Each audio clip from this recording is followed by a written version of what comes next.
Envisagez une journée semblable à tant d'autres. Vous vous réveillez, préparez votre café, parcourez les actualités, et tout à coup, un événement imprévu se manifeste. Le ciel s'illumine, et une promesse ancestrale résonne, l'enlèvement. En un instant, tout se transforme. Cependant, qui sera disposé à s'engager dans cette montée? Et qui demeurera? En ce jour, nous nous apprêtons à examiner un thème qui transcende les générations, suscite des divergences d'opinion et remet en question notre compréhension, l'enlèvement. Il ne s'agit pas d'un débat théologique désincarné, mais d'une réflexion pressante sur la manière dont votre existence actuelle est intrinsèquement liée à cet événement. Si vous vous êtes déjà interrogé, suis-je préparé? Quelle est la véritable teneur des enseignements bibliques? Ou encore, comment mener une existence empreinte de sens jusqu'à ce moment-là? Ce contenu a été élaboré spécialement pour vous. Cependant, avant d'approfondir notre sujet, je tiens à vous adresser une invitation. Veuillez cliquer sur « S'abonner » dès à présent. Pour quelle raison? En raison du fait que cette chaîne représente bien davantage qu'un simple espace d'étude, elle constitue une communauté qui progresse collectivement dans la quête de réponses. En souscrivant à notre service, vous bénéficierez d'un accès à un contenu exclusif, à des outils pratiques pour accompagner votre parcours spirituel, ainsi qu'à un groupe qui partage vos interrogations et vos aspirations. Veuillez ne pas gaspiller votre temps, le bouton se trouve juste en dessous. À présent, revenons à l'énigme. L'enlèvement ne saurait être considéré comme un récit fantastique ni comme une théorie éloignée. Il s'agit d'une promesse vivante, consignée dans des passages tels que celui de la première épître aux Thessaloniciens, chapitre 4, verset 17, « Nous serons enlevés ensemble avec eux dans les nuages pour rencontrer le Seigneur dans les airs. » Cependant, que peut-on déduire de cela au-delà de la simple énonciation des mots? Considérez cette réflexion. Tout comme un étudiant ne se met pas à étudier la veille de l'examen, la préparation en vue de l'enlèvement ne doit pas être envisagée comme une démarche précipitée de dernière minute. Il s'agit d'un appel à la vigilance quotidienne, visant à établir des fondations solides dans la foi. Combien de fois avez-vous différé la prière ou la méditation biblique, en vous disant « Je le ferai lorsque j'aurai du temps » ? Dans cette vidéo, nous nous engagerons dans une exploration approfondie. Nous examinerons de quelle manière la parabole des 10 vierges, telle qu'exposée dans l'Évangile selon Matthieu, chapitre 25, versets 1 à 13, nous met en garde sur l'importance de maintenir notre lampe allumée. 5 d'entre elles étaient prêtes, tandis que 5 autres ne l'étaient pas. Quelle serait votre position dans cette narration? De surcroît, nous examinerons de quelle manière Hébreux, chapitre 12, verset 14, nous incite à poursuivre la sainteté non pas en tant qu'objectif inatteignable, mais comme une orientation permanente tel un cours d'eau qui s'écoule, même en dépit des obstacles. Enfin, nous examinerons comment le chapitre 2, verset 8 de l'Épître aux Éphésiens nous rappelle que la grâce constitue un don inébranlable, agissant comme une ancre au cœur des tempêtes. Il ne s'agit pas d'une étude conventionnelle. Il s'agit d'une invitation à agir.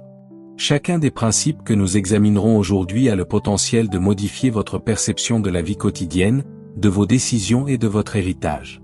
Et qu'en est-il du meilleur? Vous n'êtes pas tenu de faire face à cela seul. Veuillez garder à l'esprit que votre abonnement active également une ressource essentielle, la cloche de notification. Par conséquent, aucun contenu significatif ne sera négligé. Envisagez de recevoir, en priorité, des réflexions établissant des liens entre des prophéties ancestrales et votre existence contemporaine. Avant de poursuivre, permettez-moi de poser une question. Que feriez-vous si vous étiez informé que l'enlèvement se déroulera demain? Réfléchissez à cela. Alors que vous engagez votre réflexion, gardez à l'esprit que cette chaîne a pour vocation de vous accompagner dans votre quête de clarté, de sens et d'espoir, en ce jour, à cet instant précis. Êtes-vous disposé à entamer cette démarche? Engageons-nous ensemble dans cette démarche. La promesse qui ne constitue pas un « si », mais un « quand ». Dans la première épître aux Thessaloniciens, chapitre 4, verset 17, l'apôtre Paul dépeint une scène qui dépasse les limites du temps. Nous serons réunis avec eux dans les nuages afin de rencontrer le Seigneur dans les cieux. Il semble que vous n'ayez pas fourni de phrase à reformuler. Je vous invite à soumettre une phrase en français afin que je puisse procéder à sa paraphrase dans un registre plus formel. Ces vers ne se limitent pas à de simples métaphores poétiques, mais constituent un véritable manuel d'instruction pour la vie quotidienne. Envisagez un agriculteur en train de préparer le sol en vue de la plantation. Il ne procède pas à la semence des graines et ne s'attend pas à en récolter les fruits dès le lendemain. Il procède à l'arrosage du sol, enlève les pierres et veille attentivement sur les jeunes pousses, conscient que la qualité de la récolte est tributaire de ses efforts soutenus. De la même manière, l'enlèvement ne se limite pas à des conjectures concernant des dates ou à une existence fondée sur des hypothèses, mais vise à établir une foi résiliente qui demeure inébranlable même en période d'incertitude. Combien de fois avez-vous différé votre réflexion spirituelle en vous disant « Je me consacrerai à cela lorsque ma routine sera plus apaisée » Cette attitude rappelle celle d'un étudiant qui reporte l'intégralité de sa préparation à la veille de l'examen. Il est irréaliste de penser qu'il est possible de remédier à des années de négligence en l'espace d'une seule nuit. La préparation en vue de l'enlèvement s'effectue à travers des choix quotidiens. Prier même lorsque l'esprit est éprouvé, exercer la justice même lorsqu'il est plus aisé de l'omettre, ou encore accorder le pardon lorsque la souffrance demeure. Pour appréhender ce concept, envisagez un pont édifié brique par brique. Chaque acte d'obéissance aux préceptes bibliques constitue une pierre angulaire qui fortifie votre relation avec le divin. En l'absence de cette fondation, le pont s'effondrerait sous l'effet de la pression. Avec elle, il vous est possible de surmonter même les défis les plus ardus. Dans sa correspondance adressée aux Thessaloniciens, Paul n'évoquait pas un avenir lointain, mais plutôt une réalité proche. L'enlèvement constitue l'aboutissement d'une existence conforme au dessein divin. Cela implique qu'en ce jour, vous avez la possibilité de choisir entre édifier sur le sable ou sur le roc. Recommandations concrètes pour mettre en œuvre ce principe, tenez un journal de développement spirituel. Consignez quotidiennement une réflexion ou une action qui a contribué à renforcer votre foi. Cela pourrait constituer une prière exaucée, un verset ayant procuré de la clarté, ou un acte de générosité. Instaurez un moment de préparation. Consacrez 5 minutes chaque matin à la lecture d'un extrait biblique et à une réflexion sur les moyens de l'appliquer tout au long de la journée. Interrogez-vous, quelles actions puis-je entreprendre aujourd'hui afin de me rapprocher du caractère du Christ ? Partagez votre parcours, encouragez une personne à vous accompagner dans cette démarche. Une communauté de foi ne se limite pas à offrir un soutien, mais elle contribue également à renforcer la force spirituelle. Veuillez garder à l'esprit que l'enlèvement ne constitue pas un événement pour lequel il est approprié de se préparer à la dernière minute. Il s'agit du fruit d'une vie entière de préparation. De quelle manière entretenez-vous votre foi au quotidien ? La parabole des lampes, et comment éviter de rester dans l'obscurité. Dans l'Évangile selon Matthieu, au chapitre 25, versets 1 à 13, Jésus narre l'histoire de 10 jeunes filles qui patientaient l'arrivée de l'époux. 5 d'entre elles, jugées comme étant prudentes, avaient pris soin d'emporter de l'huile supplémentaire pour leurs lampes. Les 5 autres, désignées sous le terme de folles, n'étaient pas en mesure de se préparer. Lorsque le mari a tardé à se manifester, les lampes des jeunes filles imprudentes se sont éteintes, et leur sollicitation d'assistance est demeurée infructueuse. L'enseignement est limpide, la spiritualité ne peut prospérer sans un engagement constant en matière de préparation. Cette parabole n'évoque pas la perfection, mais plutôt la persévérance. L'huile symbolise l'ensemble des éléments qui préservent notre foi en vie, des instants de prière, l'examen des Écritures, des gestes de bienveillance et des relations qui nous motivent. De la même manière qu'une lampe nécessite de l'huile pour émettre de la lumière, notre relation avec Dieu repose sur un engagement quotidien. Envisagez un athlète qui ne consacre ses efforts à l'entraînement qu'à l'occasion de la compétition. Peu importe ses compétences, sa performance demeurera insatisfaisante. De surcroît, s'efforcer d'éveiller la foi uniquement en période de crise ou lors de décisions pressantes peut conduire au désespoir. Une préparation constante constitue ce qui nous permet de nous distinguer même dans l'obscurité. Afin de mettre en pratique cette leçon, je vous invite à réfléchir. Élaborez une cartographie de votre huile spirituelle en établissant une liste des habitudes qui alimentent votre foi, telles que la lecture matinale de la Bible, l'assistance à autrui ou la méditation en silence. Veuillez procéder à l'évaluation des initiatives actuellement actives ainsi que de celles qui nécessitent un renouvellement. Établissez une trousse de soutien. Conservez à votre disposition des ressources pour les périodes difficiles, telles que des versets significatifs, des chants inspirants ou les coordonnées d'amis susceptibles de vous apporter réconfort et encouragement. Exercez la générosité préventive, offrez votre temps ou vos ressources sans escompter de contrepartie. Cela établit un réseau de soutien en adéquation avec les valeurs du royaume. Jésus n'a pas partagé cette histoire dans le but d'instiller la peur, mais plutôt pour nous rappeler que la foi constitue un processus, et non un simple événement. Il est inutile d'allumer la lampe uniquement lorsque tous les regards sont braqués sur nous. La préparation authentique s'effectue en arrière-plan, au cours de journées ordinaires où l'attention du public est absente. À quelle fréquence avez-vous omis d'éteindre votre lampe par inadvertance? Il est possible que vous ayez différé une prière en raison de la fatigue, omis un principe biblique par souci de commodité, ou négligé de porter assistance à autrui. La parabole nous incite à réévaluer nos priorités. Pour illustrer ce propos, envisagez un phare situé en bord de mer. Sa lumière ne se contente pas de briller intensément lors des tempêtes, mais elle est également entretenue quotidiennement par des gardiens qui s'emploient à nettoyer la lentille et à vérifier le niveau de carburant. De la même manière, notre lumière intérieure requiert des soins continus, plutôt que des actions occasionnelles. Veuillez garder à l'esprit que, tel que le préconisent les vierges sages, il n'est pas nécessaire de porter le fardeau du monde, mais simplement de veiller à préserver l'huile adéquate. Quelles pratiques ou relations contribuent actuellement à l'enrichissement de votre foi? Comment pouvez-vous garantir que votre lampe demeure toujours allumée? La sainteté ne se définit pas par la perfection, mais plutôt par une orientation. Dans l'Épître aux Hébreux, au chapitre 12, verset 14, se présente une affirmation qui remet en question notre compréhension superficielle: sans sainteté, nul ne verra le Seigneur. À première analyse, ces termes peuvent apparaître comme une exigence difficilement atteignable, néanmoins leur véritable signification est émancipatrice. La sainteté ne se rapporte pas à la perfection, mais à la décision quotidienne de s'orienter vers la voie appropriée. Visualisez un cours d'eau s'écoulant le long d'une montagne. Elle ne maîtrise pas son itinéraire, mais se laisse guider par le parcours tracé par la nature. Elle fait face à des pierres, des détours et des obstacles, néanmoins elle persiste dans son cours. C'est de cette manière que se manifeste la sainteté. Il ne s'agit pas de mener une existence sans erreur, mais de préserver un élan continu vers Dieu. Chaque choix éthique, chaque acte de générosité et chaque refus de céder à des raccourcis malhonnêtes agissent tels des affluents qui alimentent cette rivière, consolidant ainsi son cours. Pour appréhender cette notion, envisagez un artiste se trouvant devant un bloc de pierre. Il ne façonne pas une œuvre magistrale d'un seul geste, mais extrait progressivement de minuscules fragments, jour après jour, jusqu'à ce que la forme dissimulée se dévoile. De la même manière, la sainteté constitue un processus de transformation perpétuelle. Les erreurs constituent une étape inhérente au parcours, néanmoins, ce qui détermine notre avancement réside dans notre capacité à les identifier et à adapter notre trajectoire en conséquence.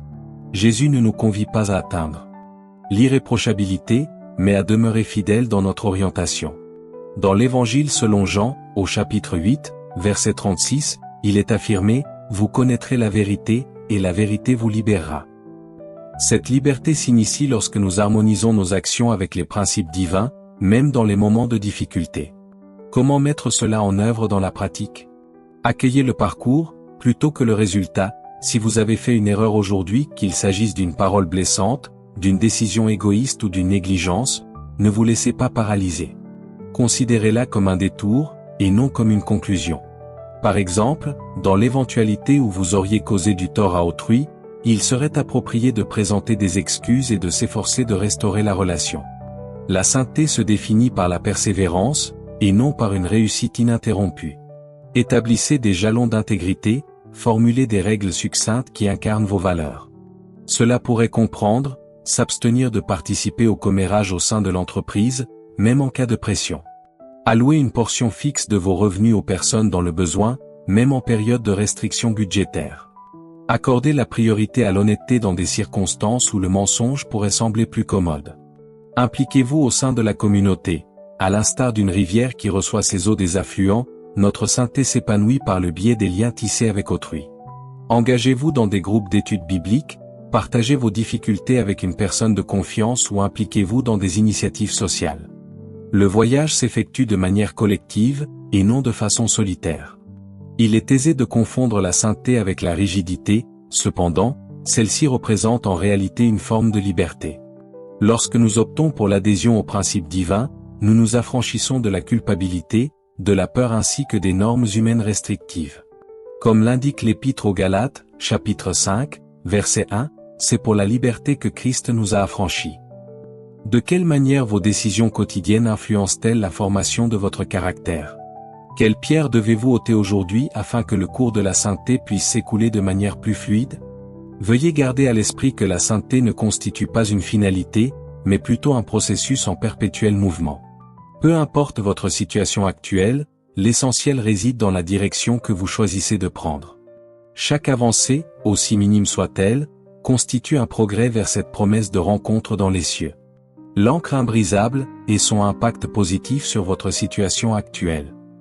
Dans l'Épître aux Éphésiens, au chapitre 2, verset 8, la grâce est présentée comme un don de Dieu. Cette vérité ne constitue pas uniquement un réconfort d'ordre théologique, mais représente également une ancre lors des périodes tumultueuses. Je suis en contact avec des individus ayant traversé des épreuves telles qu'un divorce, une faillite ou la souffrance d'une perte, et qui ont affirmé, « C'est ma foi qui m'a permis de rester solide ». La grâce ne supprime pas les difficultés, mais elle constitue un fondement solide lorsque tout semble s'effondrer. Visualisez un vaisseau en proie à une tempête. Les vagues se révèlent tumultueuses, le vent se montre implacable, néanmoins l'ancre, bien qu'elle soit dissimulée sous la surface de l'eau, assure la stabilité du bateau.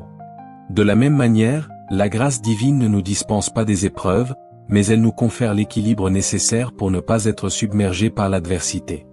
L'enlèvement, fréquemment perçu comme un événement spectaculaire, constitue en réalité le point d'orgue d'une relation d'amour entre le Créateur et l'humanité. Cette histoire débute aujourd'hui, à travers les décisions quotidiennes qui témoignent de notre confiance en lui. Pour mettre en œuvre cette vérité de manière concrète, il convient de méditer sur le concept suivant, l'encre de la gratitude. Dans le livre des Philippiens, au chapitre 4, verset 6, il nous est recommandé de ne pas nous laisser envahir par l'inquiétude mais plutôt de confier nos préoccupations à Dieu. Chaque matin, veuillez vous adonner à l'exercice consistant à énumérer 3 raisons de gratitude. Même dans les moments éprouvants, cela réajuste votre point de vue, vous rappelant que la grâce demeure présente, même lorsque les circonstances de la vie semblent chaotiques. Le pilier de la communauté. À l'instar d'un navire nécessitant un équipage, notre foi s'épanouit par le biais des liens tissés avec autrui. Engagez-vous dans un groupe de soutien, proposez votre assistance à un voisin ou partagez simplement vos difficultés avec un ami de confiance. La grâce se multiplie lorsqu'elle est expérimentée en commun. L'élément central de l'action, Jacques, chapitre 2, verset 26, nous rappelle que la foi sans les œuvres est morte. Transformez vos aspirations en actions tangibles, offrez de la nourriture à ceux qui en ont besoin, accordez votre pardon pour une ancienne offense, ou dédiez du temps à écouter une personne en situation de solitude. Chaque geste d'amour constitue un reflet de l'éternité. La grâce ne constitue pas un concept inactif. Elle se compare à une graine ensemencée dans le terreau du cœur, elle requiert des attentions journalières afin de s'épanouir. Un agriculteur ne se contente pas de semer et d'espérer une récolte le jour même, il s'engage à irriguer, à protéger ses cultures et à faire preuve de patience. De surcroît, développer la conscience de la grâce divine requiert de la persévérance plutôt que de viser la perfection. Illustration concrète, envisagez une personne ayant subi une perte d'emploi. Plutôt que de céder au désespoir, il opte pour percevoir ce moment comme une occasion de réévaluer ses priorités. Il consacre ce temps à l'acquisition d'une nouvelle compétence, à l'engagement bénévole en faveur d'une cause ou à l'approfondissement de sa vie spirituelle. L'encre de la grâce ne modifie pas les circonstances, mais elle altère notre perception de celle-ci ainsi que notre manière d'y réagir. Jésus n'a pas garanti une existence exempte d'épreuves, cependant, il a affirmé, « Voici, je suis avec vous tous les jours » Matthieu, chapitre 28, verset 20. Cette présence continue constitue le véritable fondement, non pas un simple objet, mais une relation de confiance. En quoi la grâce a-t-elle constitué votre point d'ancrage au cours de cette semaine? Quelle action concrète pourriez-vous entreprendre aujourd'hui afin de renforcer votre relation avec Dieu? Veuillez garder à l'esprit que l'enlèvement ne constitue pas un film d'horreur, mais plutôt une célébration d'un amour qui métamorphose d'or et déjà notre présent. Chaque décision adoptée avec conviction, aussi minime soit-elle, constitue un maillon de cette chaîne intemporelle. Votre voyage s'engage à présent. Nous avons atteint la conclusion de cette étude, cependant, votre parcours ne fait que débuter. Si ce contenu vous a procuré clarté ou inspiration, n'hésitez pas à le partager avec une personne qui pourrait bénéficier d'un regain d'espoir. Considérez un ami faisant face à une période éprouvante, un membre de votre famille en recherche de réponse, ou encore une connaissance s'interrogeant sur sa foi. En partageant, vous ne vous limitez pas à transmettre des mots, mais vous semez des graines susceptibles d'épanouir dans des cœurs en quête de sens.